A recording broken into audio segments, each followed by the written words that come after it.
Hello നമസ്കാരം. സ്നേഹക്കൂട്ടിൻ്റെ എല്ലാ പ്രിയപ്പെട്ട പ്രേക്ഷകർക്കും മെട്രോ സ്റ്റാറിലേക്ക് സ്വാഗതം. ഇന്ദ്രൻ ശരിക്കും പറഞ്ഞു കഴിഞ്ഞാൽ ഒരു കൊടും ചതിയനാണ്. കൊടും ചതിയൻ എന്ന് പറയുന്നത് മറ്റുള്ളവരെ കബളിപ്പിച്ച് മറ്റുള്ളവരെ പറഞ്ഞ് വിശ്വസിപ്പിച്ച് അടിയിൽ കൂടെ പാര വയ്ക്കുന്ന സ്വഭാവം ഇന്ദ്രന് തുടക്കം മുതലേ ഉണ്ട്. ഒരിക്കലും ഇനി പറഞ്ഞിട്ട് കാര്യമില്ല, അത്രത്തോളം ക്രൂരനാണെന്ന് ഓരോ നിമിഷവും ഇന്ദ്രൻ തെളിയിച്ചുകൊണ്ടിരിക്കുകയാണ്. പക്ഷേ ആ ഒരു നിമിഷം ഇന്ദ്രൻ സ്വയം മരിക്കാൻ പോയ ആ ഒരു നിമിഷം സേതു വിശ്വസിച്ചു. പല്ലവി വിശ്വസിച്ചില്ലെങ്കിൽ പോലും സേതു വിശ്വസിച്ചു ഇന്ദ്രനെ നന്നാക്കിയെടുക്കാൻ പറ്റും. ഒരു പക്ഷേ അവനെ ഡോക്ടറിൻ്റെ മുന്നിൽ കൊണ്ട് നിർത്തി കഴിഞ്ഞാൽ മരുന്നും കാര്യങ്ങളൊക്കെ വഴി തന്നെ അവനെ രക്ഷിക്കാൻ പറ്റും എന്ന് ഒരുപാട് വിശ്വസിച്ചു. പക്ഷേ സേതുവിൻ്റെ ആ ഒരു ചിന്തകളെല്ലാം തകർക്കുന്ന സംഭവങ്ങളാണ് പൊന്നുമടത്തിൽ ഇപ്പോൾ നടന്നുകൊണ്ടിരിക്കുന്നത്. ശരിക്കും പറഞ്ഞു കഴിഞ്ഞാൽ ഇതെല്ലാം ഇന്ദ്രൻ്റെ ഒരു പ്ലാനിങ് മാത്രമാണ്, ഒരു അഭിനയം മാത്രമാണ്. ഇന്ദ്രൻ ഒരിക്കലും മാറാനും പോകുന്നില്ല. ഇന്ദ്രൻ്റെ ഉള്ളിലെ ആ ഒരു പകയും ദേഷ്യവും ഒന്നും മാറാനും പോകുന്നില്ല. ഇന്ദ്രൻ ഇനിയും ഇതേ സ്വഭാവം തന്നെ തുടരും എന്ന് തെളിയിച്ചുകൊണ്ടിരിക്കുകയാണ്. എന്തൊക്കെയായിരിക്കും ഇന്നത്തെ എപ്പിസോഡിൽ സംഭവിച്ചിട്ടുണ്ടാവുക എന്ന് നമുക്ക് നോക്കാം. അതിനു മുൻപ് ആദ്യമായിട്ടാണ് ഈ ചാനൽ കാണുന്നതെങ്കിൽ തീർച്ചയായിട്ടും സബ്സ്ക്രൈബ് ചെയ്യുക. അപ്പോൾ ഞങ്ങളിടുന്ന പുതിയ സീരിയൽ റിവ്യൂ വീഡിയോസ് എല്ലാം നിങ്ങൾക്ക് ലഭിക്കുന്നതായിരിക്കും.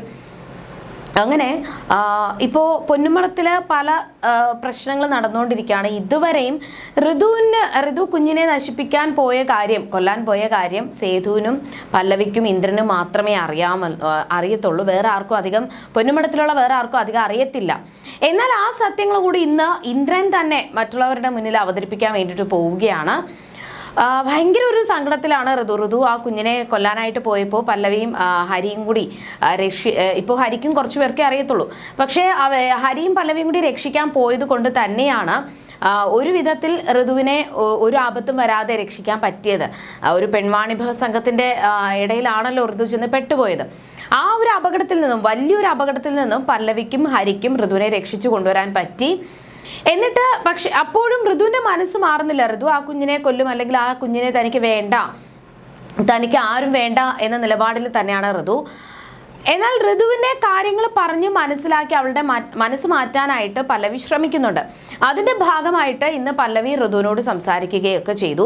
അങ്ങനെ സംസാരിച്ചപ്പോഴാണ് ഋതുവിനോട് പല്ലവി പറയുന്നത്, ഋതു, നീ ഒരിക്കലും ഈ കുഞ്ഞിനെ കൊല്ലാൻ നോക്കരുത്. നീ ഇപ്പോൾ ഒരു തെറ്റ് ചെയ്തു, ആ കുഞ്ഞിനെ കൊല്ലാൻ നോക്കിയെല്ലാം ശരിയാണ്. പക്ഷേ ഇനി നീ ആ കുഞ്ഞിനെ കൊല്ലാൻ നോക്കിയാൽ അത് ദൈവത്തിനോടും നിന്റെ മനസ്സാക്ഷിയോടും നീ ചെയ്യുന്ന തെറ്റാണ്.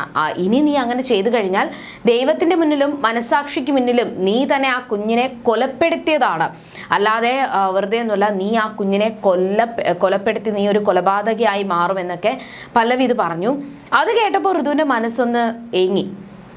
എന്തൊക്കെയാണെങ്കിലും ഈ ഭൂമിയിലോട്ട് ജനിക്കാൻ പോകുന്ന കുഞ്ഞാണ്. ആ കുഞ്ഞിനും ഒന്നും അറിയത്തില്ല. ഋതുവിൻ്റെ പ്രശ്നങ്ങളോ ഇന്ദ്രനുമായിട്ടുള്ള അടിയോ വഴക്കൊന്നും ആ കുഞ്ഞിനെ അറിയത്തില്ല. ആ കുഞ്ഞിന് ഈ ലോകത്തേക്ക് പിറന്നു വീഴുന്ന സമയത്ത് ആ കുഞ്ഞിന് ആകെയുള്ള ഒരു തുണ, അല്ലെങ്കിൽ ആ കുഞ്ഞിന് ഒരു ബന്ധം എന്ന് പറയുന്നത് അമ്മ തന്നെയാണ്. ആ അമ്മ തന്നെ ഒന്നും അറിയാത്ത ആ പിഞ്ചു കുഞ്ഞിനെ കൊല്ലാൻ നോക്കുന്നുണ്ട്. ആ വയറ്റിൽ കിടക്കുമ്പോൾ തന്നെ കൊല്ലാൻ നോക്കുന്നു എന്ന് അറിയുമ്പോൾ അത് വലിയൊരു തെറ്റ് തന്നെയാണ്, ഒരു കൊടും ക്രൂരത തന്നെയാണെന്ന് പല്ലവി ഋതുവിന് പറഞ്ഞു മനസ്സിലാക്കി.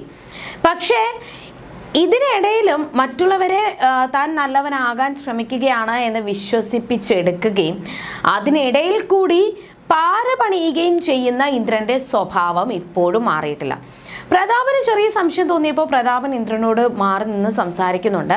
ആ സംസാരിക്കുന്ന സമയത്താണ് പ്രതാപനോട് ഇന്ദ്രൻ പറയുന്നത്, ഞാൻ ആരെയും സ്നേഹിക്കാനും പോകുന്നില്ല, ഞാൻ ആരെയും ഇപ്പോൾ ഒന്നിനും ഞാൻ പോകുന്നില്ല. എനിക്ക് ഇവിടെ ഒരു പിടിവള്ളിയാണ്. എന്നെ ഇന്ദ്രപ്രസ്ഥത്തിൽ നിന്നും പുറത്താക്കി, ഇവിടെ നിന്നും പുറത്താക്കി. അപ്പോൾ ഞാൻ ഒറ്റപ്പെട്ടു പോയി, ഞാൻ എവിടെ പോയി താമസിക്കും? അപ്പോൾ എൻ്റെ മുന്നിലെ പിടിവള്ളി എന്ന് പറയുന്നത് പൊന്നുമടത്തിൽ ഋതുവും ഋതുവിൻ്റെ കുഞ്ഞുമാണ്.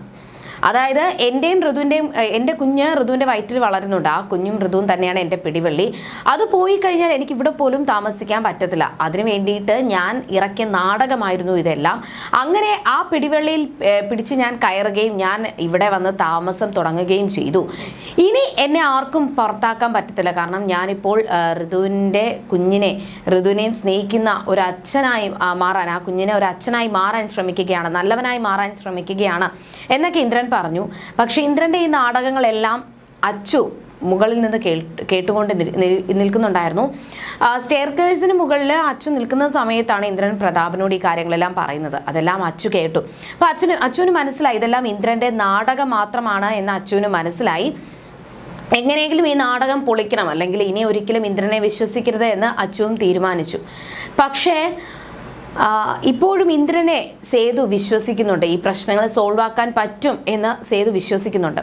അങ്ങനെ സേതുവും പല്ലവിയും സംസാരിച്ചുകൊണ്ട് നിൽക്കുമ്പോഴാണ് സേതു പല്ലവിയോട് പറയുന്നത് ഇന്ദ്രൻ നന്നാവും പല്ലവി, ഇന്ദ്രൻ ഉറപ്പായിട്ടും നന്നാവും, അവൻ പഴയതുപോലെ അവൻ ഒരു നല്ലൊരു ഭർത്താവായും ഒരു നല്ലൊരു അച്ഛനായും മാറും എന്നൊക്കെ സേതു പറയുമ്പോൾ ഒരിക്കലും അങ്ങനെ നടക്കുമോ എന്നൊന്നും എനിക്കറിയത്തില്ല. പക്ഷേ ഋതു ഇതിൽ നിന്ന് സമ്മതിക്കും എന്നെനിക്ക് തോന്നുന്നില്ല. ഋതുവിന് ആരെയും വേണ്ട, ഇന്ദ്രനെ സ്നേഹിക്കാൻ പറ്റത്തില്ല, ഇന്ദ്രനെ വേണ്ട എന്ന് തന്നെയാണ് ഋതു പറയുന്നതെന്ന് പറയുമ്പോൾ പിന്നെ അവൾക്ക് ആരുണ്ട്, പിന്നെ അവൾ എവിടെ പോകും, അവളെ എവിടേക്ക് പോകും, അവൾക്ക് ആരുണ്ടെന്ന് സേതു ചോദിച്ചു. എന്നാൽ അവൾ പറയുന്നത് അവൾക്ക് ഇന്ദ്രനെയും വേണ്ട, ആരെയും വേണ്ട, ഈ കുഞ്ഞിനെ പോലും വേണ്ട എന്നാണ് ഋതു പറഞ്ഞുകൊണ്ടിരിക്കുന്നത്. അവൾ ഇപ്പോഴും ഇതേ വാക്ക് തന്നെയാണ് ആവർത്തിച്ചു കൊണ്ടിരിക്കുന്നത്. പക്ഷേ സേതുവേട്ടാ, ഞാൻ ഒരു കാര്യം മാത്രം പറയാം, എന്തൊക്കെ സംഭവിച്ചാലും ഇനി ഇവിടെ എന്ത് ഉണ്ടായാലും ഞാൻ ഋതുവിനെയും കുഞ്ഞിനെയും ഒറ്റപ്പെടുത്തത്തില്ല, ഞാൻ അവരെ കൈവിടത്തില്ല എന്ന് തന്നെ പല്ലവി തീർത്തും പറഞ്ഞു. എന്നിട്ട് എന്ത് സംഭവിച്ചിട്ടാണെങ്കിലും ഋതുവിനെയും കുഞ്ഞിനെയും ഞാൻ കൈവിടത്തില്ല എന്ന് പല്ലവി ഇങ്ങനെ പറയുന്നുണ്ട്. പക്ഷേ ഈ സംഭവങ്ങൾ നടക്കുമ്പോഴും ഋതു കുഞ്ഞിനെ കൊല്ലാൻ പോയ കാര്യത്തെപ്പറ്റി ആരോടും പറയാൻ പാടില്ല, അത് മാത്രമല്ല ആരും അറിയാൻ പാടില്ല എന്നും പല്ലവി വിശ്വസിച്ചു. ആ സംഭവങ്ങൾ അറിയരുത് എന്നും പല്ലവി ആഗ്രഹിച്ചു. എന്നാൽ പെട്ടെന്ന് പ്രതീക്ഷിക്കാതെയാണ് ആ രഹസ്യങ്ങൾ പുറത്തായത്. അതും ഇന്ദ്രൻ തന്നെയാണ് എല്ലാവരോടും പറഞ്ഞത്. ഇന്ദ്രൻ ഇനി എങ്ങനെ ഋതുവിന് പാര പണിയാം, ഇവിടെ മറ്റുള്ളവർക്ക് മനസ്സിലാവാത്ത രീതിയിൽ എങ്ങനെ പണി കൊടുക്കാം എന്ന് ഇന്ദ്രൻ വിചാരിക്കുകയായിരുന്നു. അപ്പോൾ പൂർണിമയൊന്നും ഈ സത്യങ്ങൾ അറിഞ്ഞിട്ടില്ല എന്ന് ഇന്ദ്രന് മനസ്സിലായി. പൂർണിമ പുറത്തിരിക്കുന്ന സമയത്ത് ഇന്ദ്രൻ വരികയും എന്നിട്ട് പൂർണിമയോട് പറയുന്നുണ്ട്, എനിക്ക് കുറച്ച് കാര്യങ്ങൾ പറയാനുണ്ട്. ഋതു നമ്മളെ ചതിക്കുകയായിരുന്നു, അവൾ നമ്മളെ വഞ്ചിക്കുകയായിരുന്നു, അവൾ എൻ്റെ കുഞ്ഞിനെ കൊല്ലാൻ നോക്കി എന്ന് ഇന്ദ്രൻ പൂർണിമയോട് പറഞ്ഞു. അത് കേട്ട പൂർണിമയ്ക്ക് നല്ല ദേഷ്യം തോന്നി. ഞാൻ ഒരുപാട് തെറ്റുകൾ ചെയ്തിട്ടുണ്ട്, പക്ഷെ ഞാനിപ്പോൾ നന്നാവുകയാണ്, ഞാൻ ഋതുവിനെയും ആ കുഞ്ഞിനെയും സ്നേഹിക്കാൻ തുടങ്ങി. പക്ഷേ എന്നെ സ്നേഹിക്കാനോ എന്നെ സ്വീകരിക്കാനോ ഋതു തയ്യാറല്ല. മാത്രമല്ല ആ കുഞ്ഞിനെ അവൾ കൊല്ലാൻ കൂടി നോക്കിയെന്ന് അറിഞ്ഞപ്പോൾ എനിക്ക് സഹിക്കുന്നില്ല എന്ന് ഇന്ദ്രൻ പറഞ്ഞു. അതിൻ്റെ പേരിൽ വലിയ പ്രശ്നങ്ങളാണ് പൊന്നുമടത്തിൽ ഉണ്ടായത്. അപ്പോൾ ഇത് പല്ലവി കേൾക്കുന്നുണ്ടായിരുന്നു. ആരും അറിയരുത് എന്ന് വിചാരിച്ച സത്യം ഇന്ദ്രൻ തന്നെ പൊളിച്ചല്ലോ എന്ന സങ്കടത്തിലായിരുന്നു പല്ലവി. ഇത് കേട്ടിട്ട് ദേഷ്യം വന്ന പൂർണിമ നേരെ ഋതുവിനെ വിളിക്കുകയും എന്നിട്ട് ഋതുവിനോട് ഇതിനെപ്പറ്റി ചോദിക്കുകയും ചെയ്തു. എന്നാൽ ദേഷ്യം വന്ന ഋതു, അതെ ഞാൻ കുഞ്ഞിനെ കൊല്ലാൻ നോക്കി, എനിക്ക് ആ കുഞ്ഞിനെ വേണ്ട, എനിക്ക് ഇവനെ വേണ്ട, ഇവൻ്റെ ഒരു നാടകവും എൻ്റെ മുന്നിൽ ഇറക്കാൻ നോക്കണ്ട, എനിക്ക് ആ കുഞ്ഞിനെ വേണ്ട എന്ന് തന്നെ ഋതു ആവർത്തിച്ചു. ദേഷ്യം വന്ന പൂർണിമ ഋതുവിൻ്റെ കരണം പൊട്ടിച്ച് ഒരു അടി കൊടുക്കുകയും എന്നിട്ട് ഭയങ്കര പ്രശ്നങ്ങളുണ്ടാക്കി ഭയങ്കരമായിട്ട് ഋതുവിനെ ഒരുപാട് ഉപദ്രവിച്ചു. അങ്ങനെ വലിയ പ്രശ്നങ്ങളാണ് അതിൻ്റെ മുന്നോടിയായിട്ട് അവിടെ ഉണ്ടായത്. അതെല്ലാം കണ്ടുകൊണ്ട് നിന്ന അച്ചുവും പല്ലവി എല്ലാവരും പൂർണിമയെ പിടിച്ചു മാറ്റാനായിട്ട് ശ്രമിച്ചു. എന്നാൽ അത് ആ ഒരു സംഭവം കൂടി ആയപ്പോൾ ഋതുവിന് ഒരുപാട് വാശി വന്നു. അങ്ങനെ ഇനി ഇന്ദ്രനെ തകർക്കുക എന്നൊരൊറ്റ ലക്ഷ്യം മാത്രമേ ഉള്ളൂ എന്നാണ് ഈ ഋതു പറഞ്ഞിരിക്കുന്നത്. ഇനി എന്തൊക്കെയായിരിക്കും സംഭവിക്കുക? ഇന്നത്തെ എപ്പിസോഡ് ഇവിടെ അവസാനിക്കുമ്പോൾ എന്തൊക്കെയായിരിക്കും നടക്കാൻ പോകുന്നത്? പാമ്പിന് പാല് കൊടുത്ത ആ കയ്യിൽ തന്നെ പാമ്പ് കൊത്തി എന്ന് പറയുന്നത് പോലെ പാല് കൊടുത്ത ആ കയ്യിൽ തന്നെ ഇപ്പോൾ ഇന്ദ്രൻ കൊത്തിക്കൊണ്ടിരിക്കുകയാണ്. മരണമല്ല, അതെല്ലാം ഇന്ദ്രൻ്റെ നാടകമാണെങ്കിൽ പോലും ഇന്ദ്രൻ മരിക്കാൻ പോവുകയാണ് എന്ന് മനസ്സിലാക്കിയിട്ടാണ് ഇന്ദ്രനെ രക്ഷിച്ച് സേതു പൊന്നുമടത്തിലേക്ക് കൊണ്ടുവന്നത്. പക്ഷെ അത് തെറ്റായി പോയി എന്ന് ഇപ്പോൾ സേതു തിരിച്ചറിയാൻ വേണ്ടിയിട്ട് പോവുകയാണ്.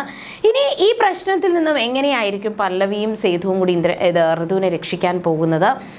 ഇനി എന്തൊക്കെ സംഭവിക്കുമെന്ന് നമുക്ക് വരുന്ന എപ്പിസോഡുകളിൽ കാണാം. അതുവരേക്കും ബൈ.